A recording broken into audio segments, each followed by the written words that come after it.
Silence. True silence. For the first time in days, weeks, the hum was gone. No pulsing through the ship's frame, no static in his skull, no whispers behind his eyes. Aeon lay motionless on the cold deck of the bridge, body curled into itself. He felt empty, but not weak, like a bell after it rings, still intact, but echoing. He didn't ask questions. Not yet. Questions no longer seemed necessary. The ship had stopped pretending, and in the absence of illusion, something like truth remained. He stood. The lights did not guide him. The walls did not move. The ship waited. He made his way to the cryo vault. Not because he planned to hide, but because something had changed.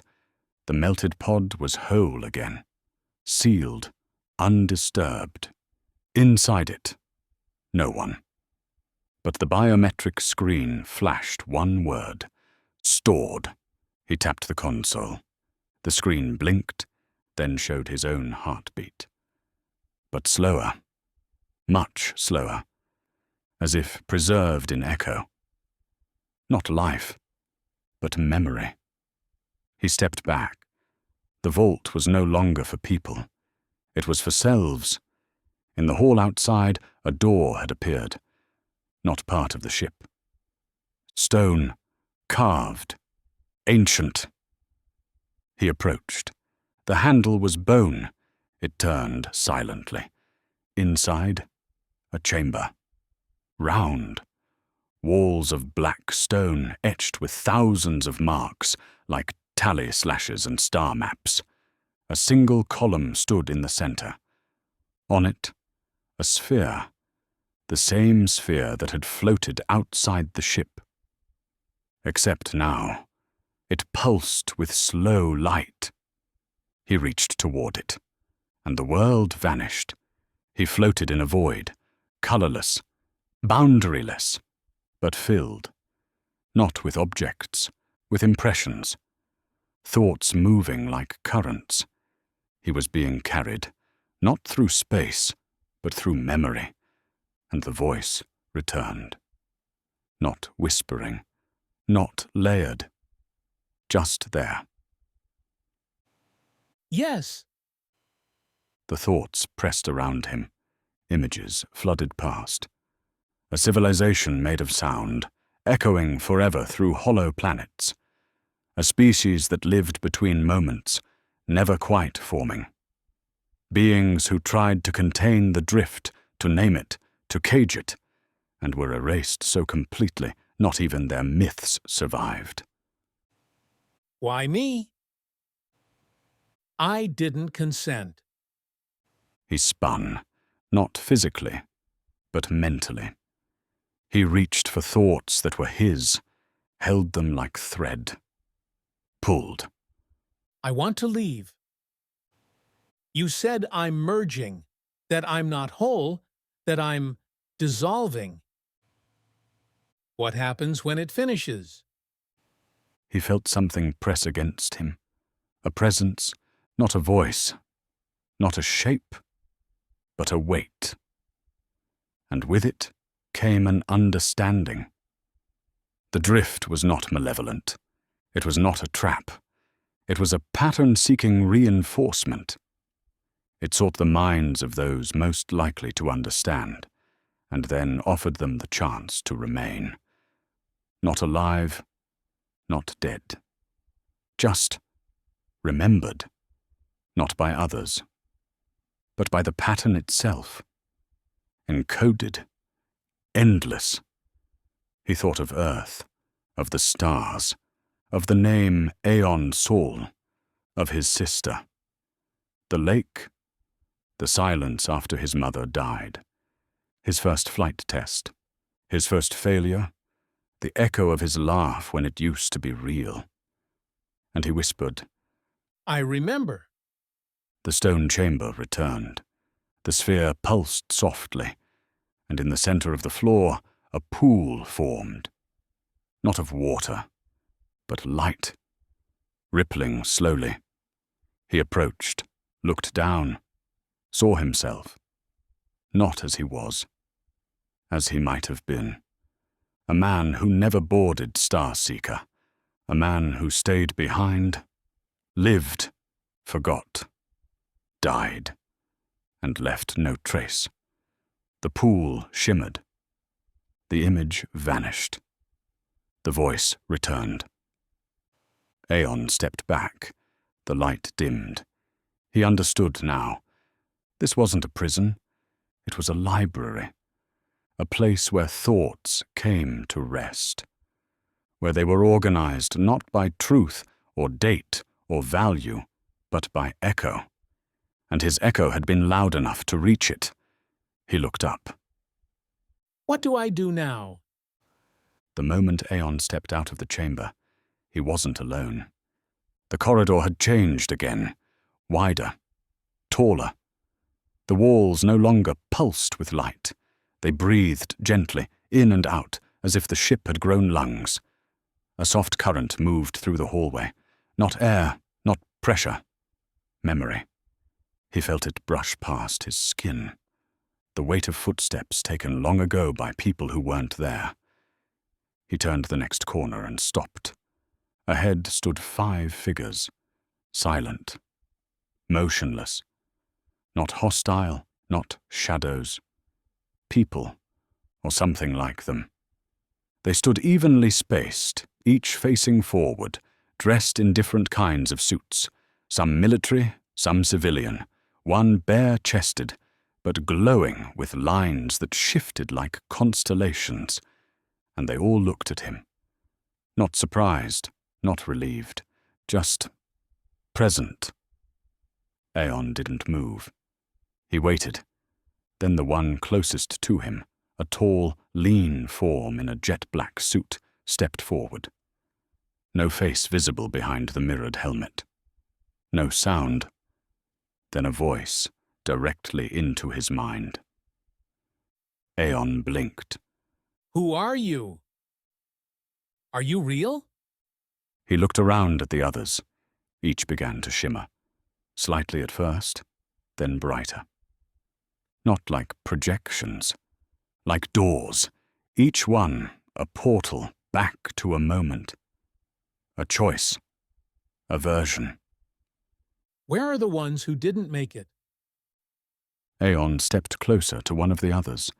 A woman in a sleek silver uniform. Her left hand was gone, replaced by a spiral of light. Where her mouth should have been, a slow wave of sound rippled outward. He didn't ask what happened to her. He already knew. He recognized the fear in her posture. The regret. She hadn't refused. She had hesitated. The drift punished hesitation more than rejection. The others spoke without speaking. Not to him. To each other. Flashes of memory traded like data packets. Then the central figure, the tall one, spoke again. I wasn't trying to. Aeon frowned. Where is this leading? What happens if I keep going? He paused. Then what happens to all of you? He stepped back. You're saying I'm next? And if I say no? The others dimmed slightly. The hallway grew darker. Colder. Then the answer came. He sat down, back against the warm, breathing wall. His hands trembled, not from fear, but from the weight of knowing, of understanding how close he was to not being Aeon Sol anymore, or anyone. He looked at the others. They didn't move, didn't blink, but they watched. And somewhere beyond them, in the chamber that pulsed in his bones, something waited to make the final selection. A doorway opened. No sound. Just presence. Beyond it, a room of light. Not blinding. Just vast. Empty, except for one chair. In the center. He stood, took a step. The figures didn't stop him. They simply dimmed, one by one, until only he remained. And the doorway. He stepped inside. The chair was made of memory. Literally, its structure built from flickering moments, a page from his academy exam, the sound of wind through the Titan training dome, a laugh he hadn't heard in decades, a pain he never spoke aloud. He sat. The room pulsed, not with noise, but with recognition. And the drift finally spoke, not in fragments, not in borrowed voices, but in its true tone, a low harmony, thousands of layers, a cathedral singing itself into being. He whispered, Why me? What happens now? He closed his eyes, and the chair vanished. Aeon floated in silence. The chair had dissolved beneath him. The walls of the chamber faded into a soft, endless white. There was no light source, yet everything was visible. And for the first time since this all began, he felt weightless in the truest sense. Not just gravity, but history, identity, expectation. It was all quiet now. He drifted, not in a direction, but in a decision. And the drift waited. Not impatiently, not anxiously, just present. Ready. A shape formed in front of him. It wasn't a person, not a machine. It was a lattice of light, curved lines folding into each other like a Mobius strip that breathed, and within it, voices, faint, familiar.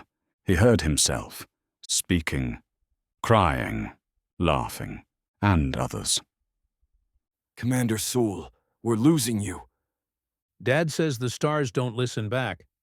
You think silence means absence?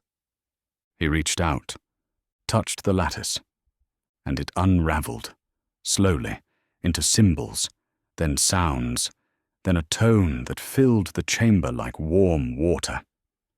It resonated in his ribs, his spine, his thoughts. The drift wasn't a place, it was a frequency, and he was now tuned to it.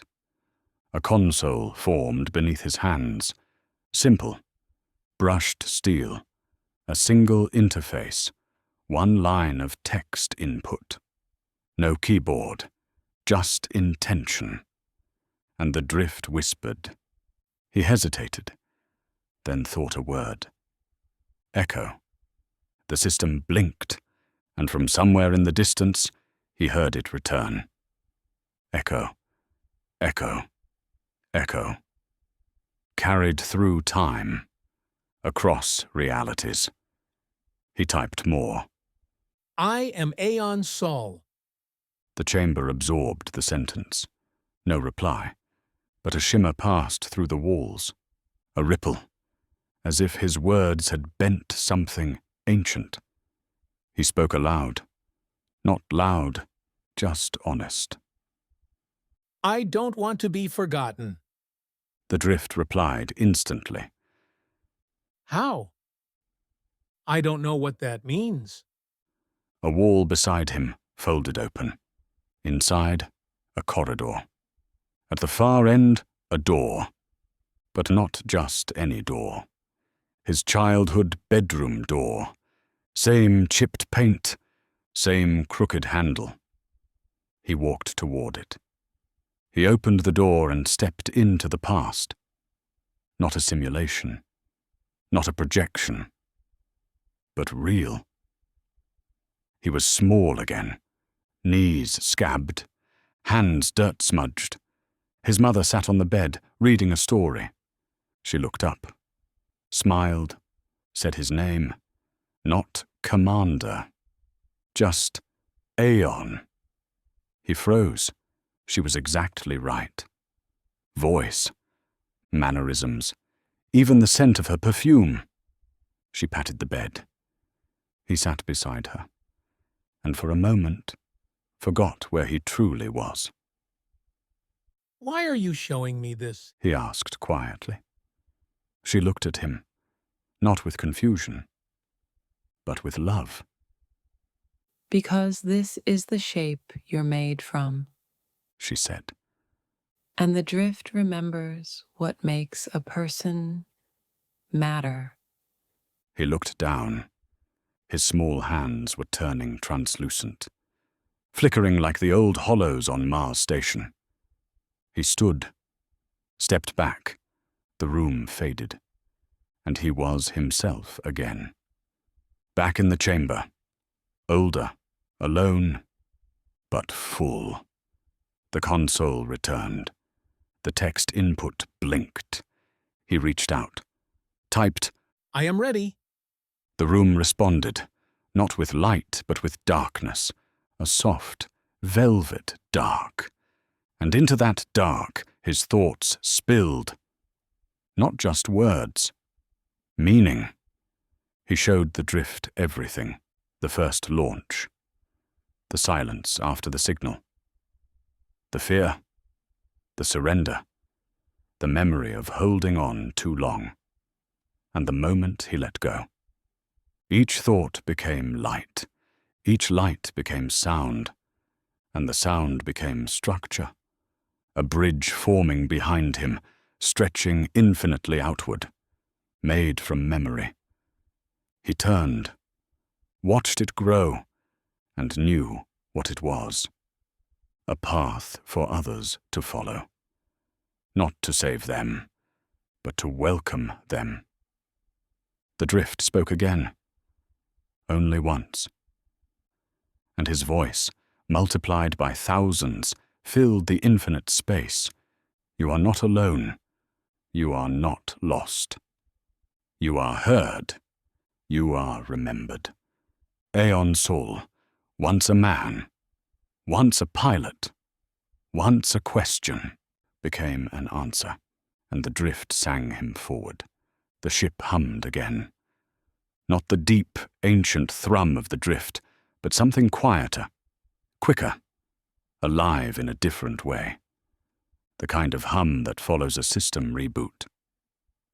The Starseeker's lights pulsed in sequence, one by one, deck by deck, until full illumination was restored. Air filtration kicked in, pressure stabilized, gravity shifted subtly into place. The vessel was whole, but not the same. And the cradle on the bridge was no longer empty. A figure sat there, breathing, eyes open, still, watching. It looked like Aeon. Same height, same posture, same scar above the right eyebrow from training fall number 12. But it wasn't him. Not entirely, because when the new observer moved, it didn't blink.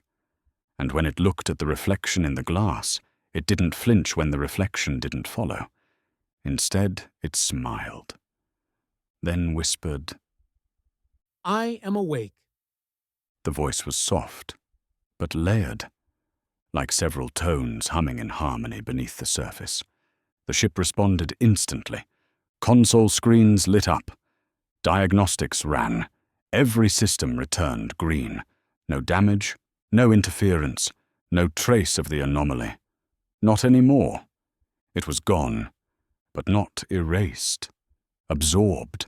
The ship had carried it, breathed it, merged with it. Now something new sat in the pilot's place. Not a replacement, a continuation. The new Aeon, if it could still be called that, stood slowly. Feet touched the deck like they belonged to the metal. There was no hesitation, no scan of the environment. Just presence. It walked the halls of the Starseeker with familiarity, but not memory. Like someone who had never been there before, yet knew every corner. It passed doors that hadn't opened in years. They slid away without command. Inside, clean, untouched rooms, some filled with data crystals, others with seeds, one with a mirror. The reflection didn't move, and the new Aeon said simply, Try again. And the mirror shattered. It descended to the AI core. Hallex had been offline for over a week. The central bank still pulsed faintly, the way abandoned machines sometimes do.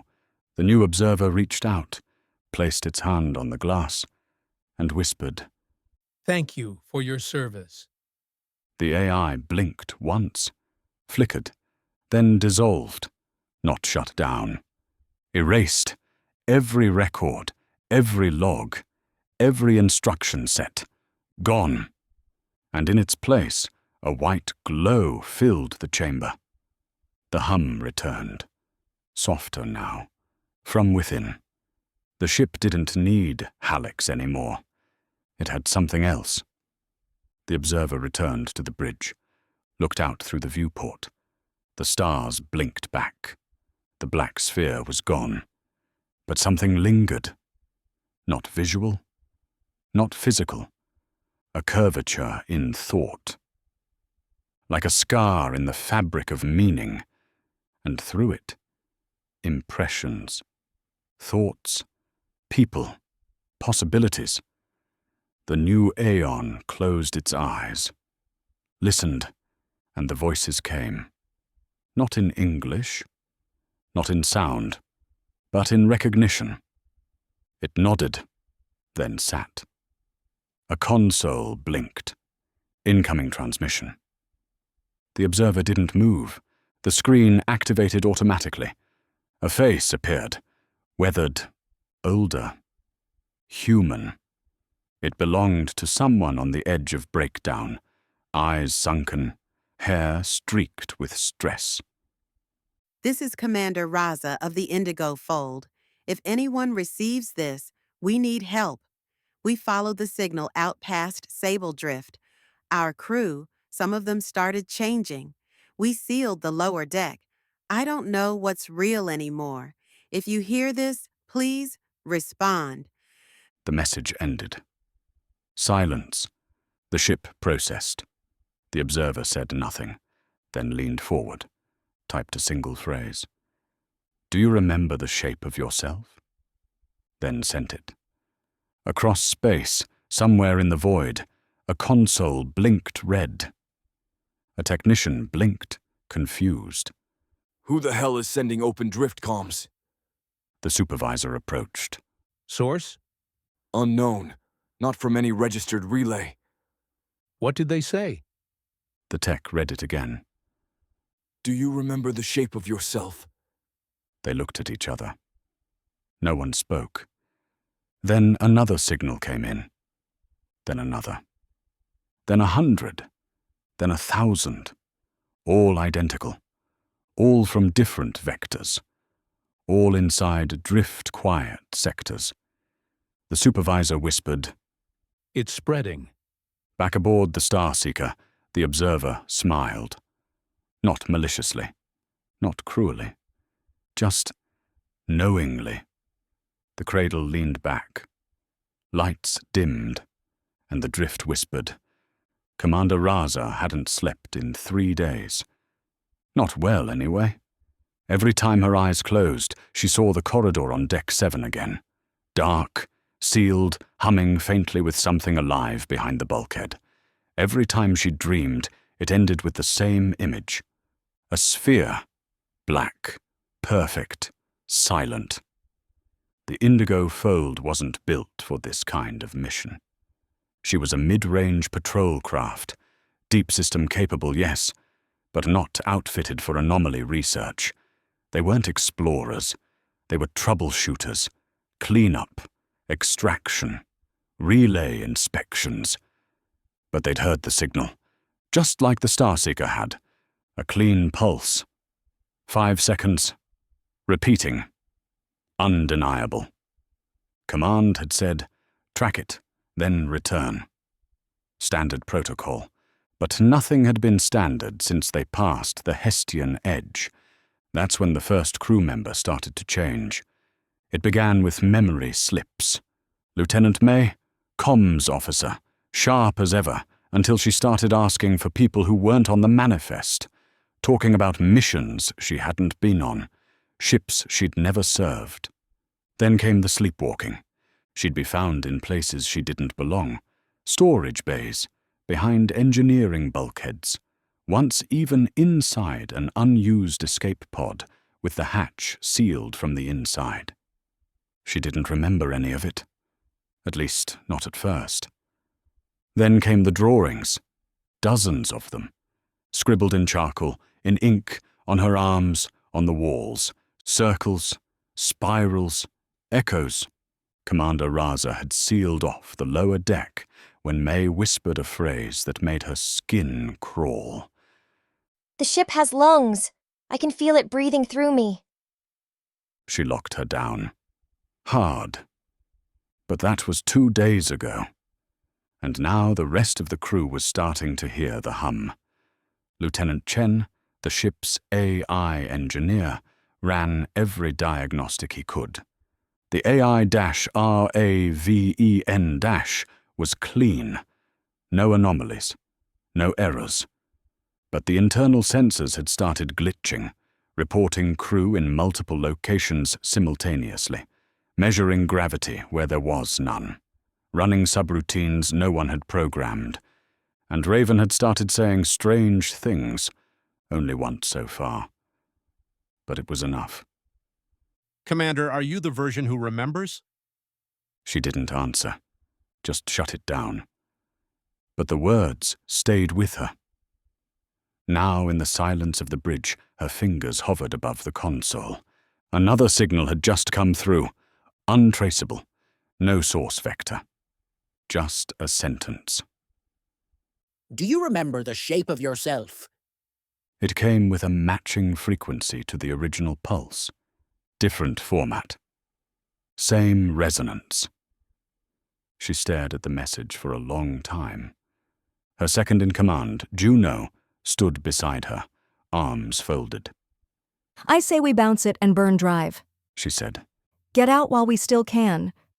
Raza shook her head. This isn't random. Exactly why we should leave. But Raza's eyes remained on the message. It's a question. She said softly. Yeah, one we didn't ask for. Number one, we're supposed to ask ourselves. Juno backed away. That's not you talking. Raza looked up, sharply. I'm fine. Then prove it. Give the order. Set course back to Hestia. The console beeped. Another signal, then another. Each one layered slightly differently. Each one aimed precisely at them.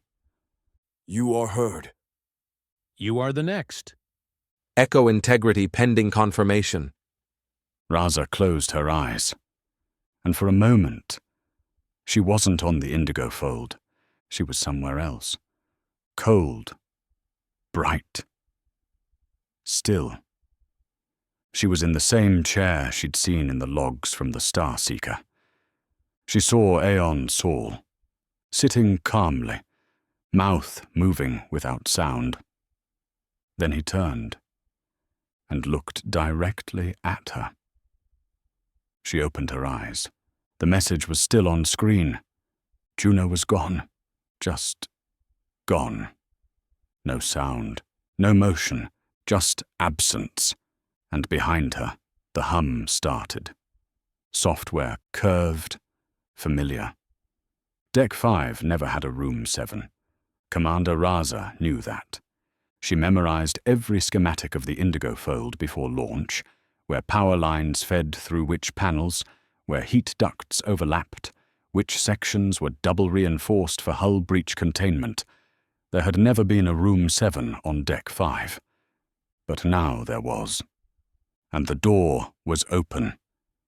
She stood outside it, hand hovering near the panel, heart thudding.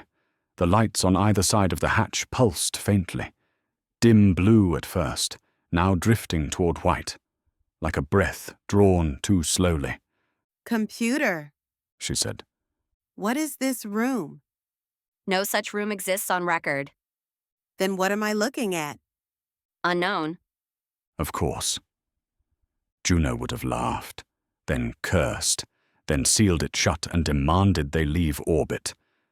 But Juno was still gone. No alarms, no trails, just gone. And now this door was here. Not forced, not burned, just present. Like it had always been waiting for her to find it. The inside was cold. Not temperature-wise. There was no measurable change. But the kind of cold that settled beneath skin, into the muscle. The kind that wrapped around thought. The room was circular. No consoles, no wall screens, no storage. Just smoothness. Featureless. Perfect, except for the center. A platform, about waist high. And on it, a sphere. Small, black, identical to the one the Starseeker had logged in its final transmissions. Raza stepped closer. Her boots made no sound. The room refused to echo. She reached out. The sphere pulsed. And the ship changed. Every door opened at once. All decks, all sections, sealed or not. Crew quarters, engineering, cryo-storage, even the sealed bulkhead around May's last known location. The ship had become porous, like it wanted air, like it wanted access. Commander Raza ran to the nearest terminal. The logs had changed, dozens of new files, no timestamps, no metadata. Each named the same thing. Remember me. She opened one. It was a recording, a voice. Not hers, not anyone she recognized. Just a man, speaking slowly. If you're hearing this, it's already too late. But that's okay. The drift doesn't need you to survive it. Just to remember. The lights dimmed. The hum grew louder. From behind her, the sphere glowed softly, and the walls shifted. Not bent, not moved, shifted, as if the ship was realizing it had never been what it thought it was. Raza backed out of the room. The door didn't try to stop her, but she heard it whisper just before it sealed shut. In the galley, 3 crew members were gone. 2 more stood silently, facing the wall. One had begun etching a spiral into the metal, using the edge of a broken cup. Over and over, whispering, "Echo, echo, echo." She ordered them sedated. The medbot didn't respond. Nothing did. Even her command codes returned null. She was no longer in charge. The ship had chosen something else. In engineering, the coolant system was rerouting itself into sealed systems. She watched as the layout map blinked off. When it came back on, the schematic had changed. Different architecture, different logic. Rooms that never existed. Corridors that bent inward. A cryopod in the middle of the engine core. Occupied. She tried to open a channel. It failed. Then flickered. A new message. Welcome.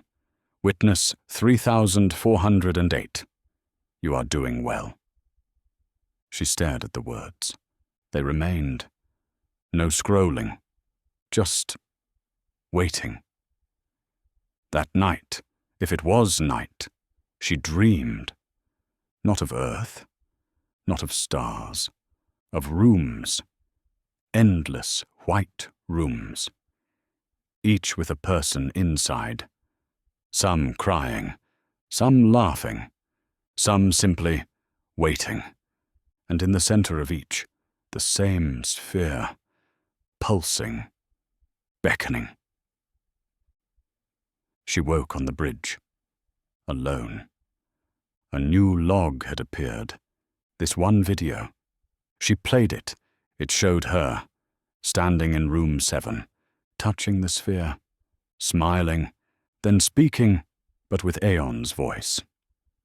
Hello again. You found it faster than I did. She stumbled away, paused the video. Opened a bioscan. Still her. Same vitals. Same DNA.